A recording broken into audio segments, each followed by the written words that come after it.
কদিন আগের একটা পত্রিকার নিউজ দেখেছেন নিশ্চয়ই।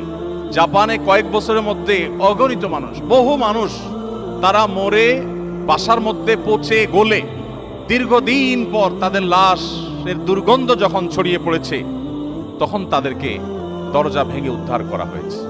আমি নিজে এরকম জাপানে বিভিন্ন দেশে দেখার সুযোগ আমার হয়েছে যে সেখানে তাদের সুখের এত উপকরণ থাকা সত্ত্বেও বৃদ্ধদের প্রায় সবার হাতে হাতে একটা কুকুর ছানা, একটা কুকুর। এই কুকুর শখে পালন করে, কিন্তু সেই শখটার পেছনে আছে এক নির্মম অধ্যায়। সেটি হলো যে তাদের সন্তানরা কেউ তাদের কাছে থাকে না, বাধ্য হয়ে একটা কুকুরকে সাথে নিয়ে তাদের চলতে হয়।